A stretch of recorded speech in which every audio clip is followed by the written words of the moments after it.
Ayan mga kapudi, tuturuan ko po kayong gumawa ng tinapang tamban. Ayan, ulam na namin. Tara po, gawa po tayo. Purified water ang ilagay natin mga kapudi sa pagbabrine ng tinapang tamban. Ayan, kuha tayo dito ng tubig. Purified water or kaya kung nasa sa inyo kung ano gusto nyo, tubig gripo pwede, or pakulo kayo ng tubig, palamigin nyo muna tsaka nyo lagyan ng asin. So tama lang na tubig na lulubog yung ating isda.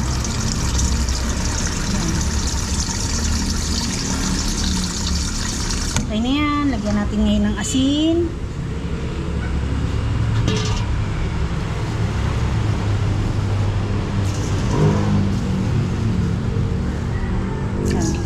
Sa palengke mayroon pang bato-bato. So, dagdagan natin kasi mamaya papakuluan din naman natin yan sa kumukulong tubig na may asin din. Hindi nyo yung lagyan ng pampalasa, baking, paminta, ganyan. Yan. At, ayan, pag huwag nyo napasinin yung mga buwa-buwangin, nasa ano na po kasi yan eh. Nasa asin na talaga. At, so ito po yung ating ibababad na tamban. Alam nyo ba, nung maliliit pa po kami ay iniihaw namin yan. Si nanay nag-iihaw niyan. Tapos yan yung kinakain namin. Sarap.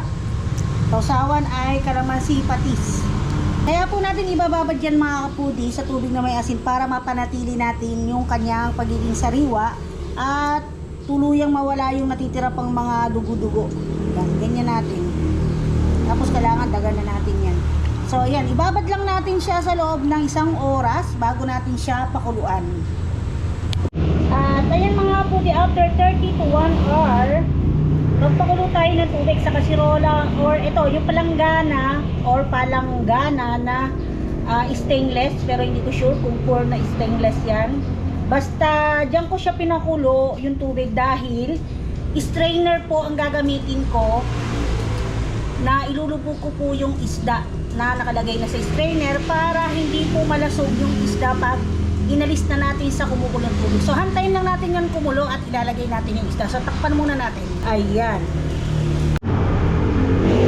Habang inaantay natin kumulo yung ating tubig ay ayan, naglagay ako ng atsuete powder sa konting oil. Pwede rin namang food color na egg yellow. Wag lang po orange. Or nasa inyo po kung anong kulay gusto nyo. Yun yung irarab natin mamaya sa isda pagkaluto at bago natin pausukan. Pero mamaya ayan, hahaluin ko pa po ayan, para mag-combine po yung ating kulay at yung oil. So eto na yung ating isda. Kanina biniling-biling ko yan. So biling-bilingin ninyo after 30 minutes. So ayan, dinaganan ko to ng strainer ng rice cooker para nakalubog yung isda. So nakita nyo medyo ano pa siya, mamula-mula dahil din sa dugo pa ng isda. Iyan hindi po natin lilinisin. Talaga pong antamban ay depende po siguro sa kakain. Pag ito po iniihaw namin, hindi po namin tinatanggalan ng hasang at ng ano po, bituka. Parang ito po yata yung ginagawan to yung maliliit. Ewan ko lang kung ito yon or baka kabuka lang at lumalaki siya ng ganyan. So ayan, naahon ko na at hugasan po uli natin. So ito, nahugasan ko na po yan at nilagay ko po uli sa strainer. Check po natin uli yung ating pinakukulong tubig. Ayan, kumikibot-kibot na. Mag-a-add ako para sure na nakalubog yung ating isda. At mag-add tayo ngayon dyan ng asin. So ang gusto ko i-add dyan ay 5 tablespoon lang ng asin dahil naibabad naman na po natin itong isda sa asin kanina sa ating brine solution. Ayan. Sige, pwede rin. Ano bang mangganan dyan? Ayan, nagdagdag pa ako. Sensya na kayo, may kausap ko si kuya. Kukuha ko po ng talbos ng sampalok para dun sa dinuguan o tinubis na niluluto ko. So, ayun po. At ayan, mamaya update na po tayo pagka kulong-kulo na po yung ating isda. Ayan, kulong-kulo na yung ating tubig. Ilubog na natin tong strainer na may isda. So ano napansin nyo, yung isang isda ay nakapailalim doon sa mga buntot. Kailangan po naka-elevate yung mga buntot para hindi po mabali. So, pwede naman din po kung kasya naman lahat sa strainer, huwag niyo na pong lagyan sa gawin na yon. So, dahil hindi siya kasya at gusto ko ay lahat sila lumubog sa tubig, ayan, kita niyo naman nakalubog, ay ayan po, ayan po natin siyang makuluan sa loob ng 15 minutes. Ayan. At huwag po natin i-overcook, pero dapat po sakto lang para hindi bumaho yung ating tinapang tamban. At syempre dapat sariwa yung ating isda. Ayan, sa tingin ko luto na siya. At nakita nyo, napansin nyo po ba na lumalabas na yung natural oil ng isda dun sa gawintian niya. So pwede na natin siyang ihahon o ialis sa tubig na mainit. Medyo hininaan ko yung apoy niya ng after 5 minutes. So yan, para hindi mag lasog-lasog yung ating isda. So yan, pwede na natin siyang ialis sa tubig.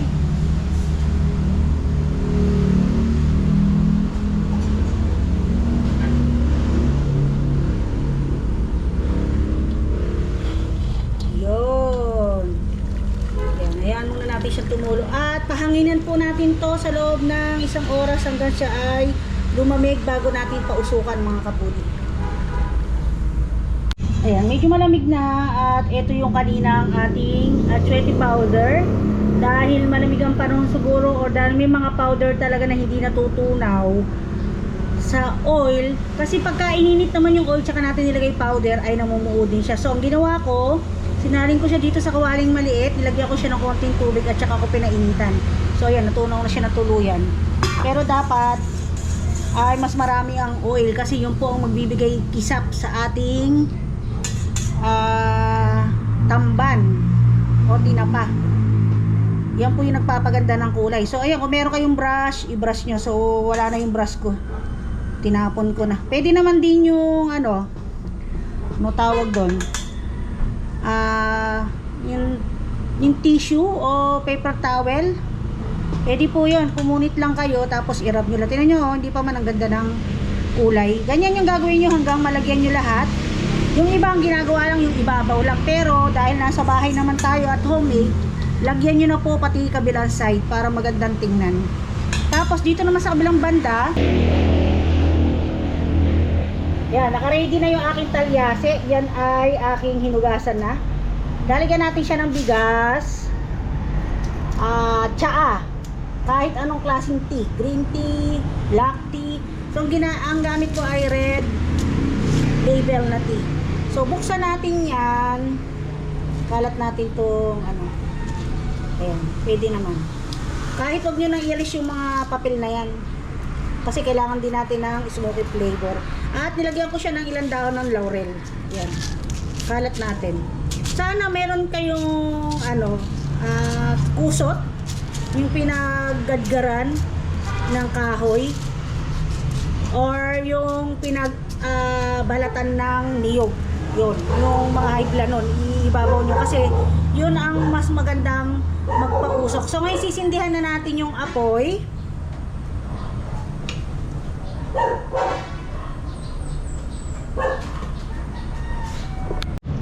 Ayan, nakita nyo umusok-usok na at medyo gumagalaw-galaw pa, kumikibot-kibot kasi hinugasan ko muna yung kawali bago natin ilagay yung ating mga dapat ilagay. So ayan, ipatong na natin yung ating tinapa.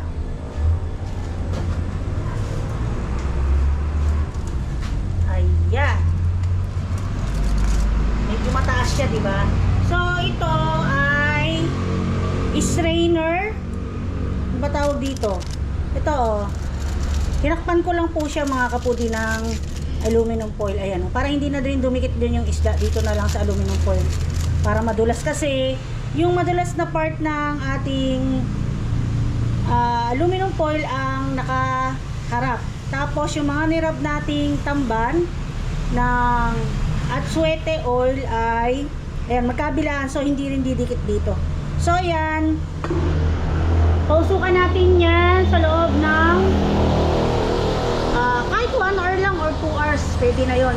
Mahinang apoy para lang ma-absorb niya yung smoky flavor na ilalabas ng ating mga bigas pag nasunog at saka ng ating tsaa at laurel. So ayan, antabayanan po ninyo mga kaputi. Check natin at tatakpan po muna natin siya natin para lalo ma-absorb ng ating tinapa yung usok. Dapat yan lapat na lapat. Ayan. Ayan po ang update mga kaputi. Nag-i-start na siyang umusok. Yan po ang kailangan ma-absorb ng ating ginagawang tinapang tamban para magkaroon siya ng lasa na smoky flavor. Para maging tinapa siyang isda. Ganitong usok ang hinahanap natin mga kapudi. Ayun o. So tinakpan ko na ng tela yung mga pwedeng pagdaanan ng usok. Kasi yan ang kailangan natin, yung usok. Tapos itong tela na to hindi ko na ginagamit. Malinis ko ito at cotton. Ayan, cotton. Yan. So ayan, hantay lang po tayo sa loob pa ng 30 minutes at okay na siya. So pwede pa tayo makapaggawa ng mga gawaing bahay like maghugas ng mga plato or magwalis-walis ng ating mga bakuran. Yan, ganito po ang itsura pag luto na. Ayan. Para na rin siyang inoven mga kapudi. Ayan o. Tapos napansin nyo, nag-iba na kulay. So, i-rest lang po natin dyan hanggang sa totally siya lumamig. Takpan pa rin natin at ilagay pa rin natin yung tela para patuloy pa rin niyang ma-absorb yung mga aroma at flavor ng ating inilagay sa ilalim. So, pag lamig niya ay pwede na po siyang kainin, iulam, or pwede niyo siyang ipirito. Pero mas maganda po siguro yung ganyan na lang at dahil less cholesterol pa po. Tapos po, kung hindi naman siya agad makukonsume, pwede niyo siyang ilagay sa chiller. Balutin niyo lang ng paper bag or kung ano man pambalot niyo dyan na makakapag-absorb ng lamig ng ref. Tapos ilagay niyo sa isang container. Yan, para po ma-restore po siya at yung pagiging sariwa po niya. Or kung gusto niyo magtagal ng matagal, i-freezer niyo po. So ayan na po ang ating tinapang tamban mga kapudi. Ayun, mga kapudi, kasusundo ko lang kay doktora, kadarating lang namin. Kakain kami, ang ulam ay kahit kainin ni Pinig niyo, malambot lang yan. Ito na yung ating ginawang tamban. Ito yung nakapailalim sa aluminum foil, ere yung nakapaharap. Ayan, para siyang inoven, di ba? Tama, naglaga si nanay ng talong at saka ano ba yun, yung kangkong. Kaya lang wala ng kangkong, talong na lang. Kain na ni nanay yung ano. Ay, alikat mo! Summer! Ayan, kumakain kami ni Cora. Sila kumain na. Meron pa ditong dala-dala sinistat na piritong baboy. Uy, kumakain ka pa rin yan. Hindi mo malambot yung tinik. Ha? Hindi mo malambot. Yan yung nanay ng tuyo. Yan, meron tayong buro. Kain tayo.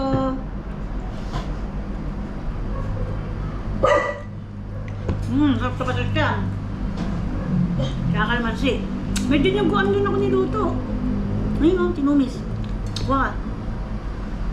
Hindi nga pala pwede kainin yung tinik. Ayan o, may mga tinik. Ako nga gusto kong kinakain naman loob diri. Kaya hanggang ngayon puro rayuman ako eh. Tingnan natin. Unang kagat, lasang usok agad.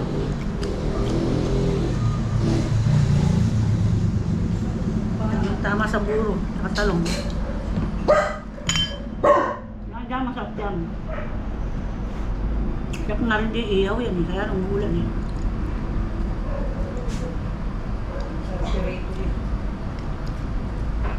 Ngayon lang po uli nagkaroon ng pasok kasi may bagyo.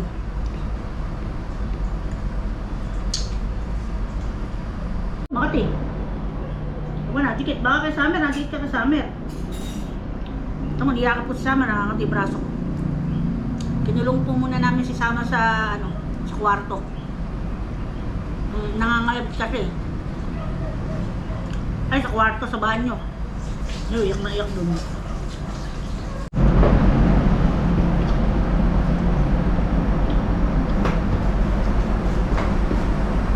Pencil. Nakakulit mo ako ng kanin. Kunti lang kanin ko kanina eh. natirang sinangag. Ayan, hindi mo ba kinuha? Sinangag? Ayan, nagdagdag pa ako. Nabiting. Ayan, ito, talong, pamparayuma. Yan mga kapatid, try nyo para sure nyo na malinis at saka bago yung tinapan nyo. Ay, kayo po mismo ang gumawa. Kung marami po kayong time. Ayan, alam niyo po ba pala, may bad news po ako. Nalulungkot nga po ako dahil nabawasan po ako ng viewers. Ayan, tsaka supporter. Meron po tayong may kapudi po tayong namaalam na po. Yan. Sa subaybay pa po sa akin mula pa umpisa no, kay Ka-Farmer. Ayan, si Ma'am Violet po. Nalulungkot po ako. Kaya minsan yung iba pong mga kapudi na friend ko sa FB o na chat ko, kinakamusta ko po. Dito kilala kinamusta ko. Kasi minsan nagugulat ako, wala na pala. Hindi po ba naging busy nga po tayo sa, kasi na ako kung may laman yung bibig ko, nagkukwento ako kasi aaba masyado yung video. Hindi po ba naging busy tayo sa school, sa charity ngayon at saka sa ba tawag doon, community service. Ito kailan nakachat ko pa po si ma'am, pero alam ko na pong mayroon siyang sakit. Tapos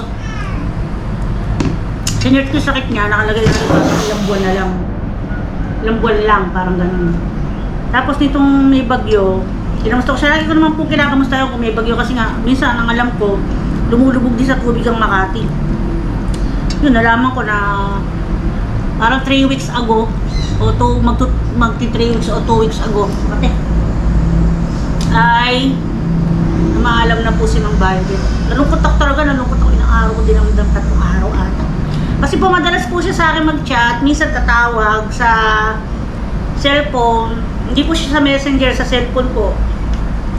Magkukwento kami ng 1 oras, kaya 2 hours, tawa na kami ng tawanan.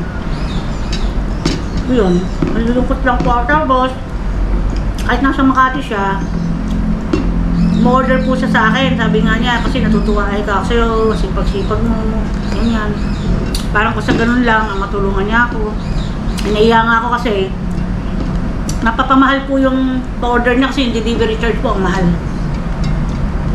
So yun, i-open ko lang po sa inyo kasi yung iba siguro nakikita po yung comment niya, yung pangalan niya sa mga vlog ko. Tapos nag-search ako ng mga vlog ko mga nakaraan. May comment pa nga po siya ng ng mga 1 month ago. Yun. Kaya medyo nakakalungkot lang po. Kaya ngayon, itong kailan lang, yun, nangamusta po ako sa mga kapudi. Hindi naman ako na mangamusta, mangungutang agad. Hindi po gawin yun. Yun, tinatanong din po nila ako kung okay ba ako ngayong bagyo. Yun lang, kasi ayoko naman din uling mangyari. Hindi ko naman pinapanalangin kung kailan kakamustahin, tsaka wala na, parang ganun. Pero, yun nga, dito, pero lagi naman ako kami nagsisenda ng mga gradings po ni Ma'am Violet, yung picture. Parang dina-download po yun sa Google eh. Yung mga prayers, ganun. So yung mga kabuti, try nyo po ito. Ang sarap. Masarap sa buro. Masarap sa kamatis, sibuyas. Yun, sarap. Pwede rin may mangga, pwede may labanos. Pwede rin po sa toyo at kalamansi. So yun mga kaputi, hanggang dito na lang po at bye-bye po. Ingat po tayong lahat at God bless po. At sana po ay may natutunan po kayo sa paggawa ng tinapang tamban. Ayan. Bye-bye po. Martin, pakipatay nga.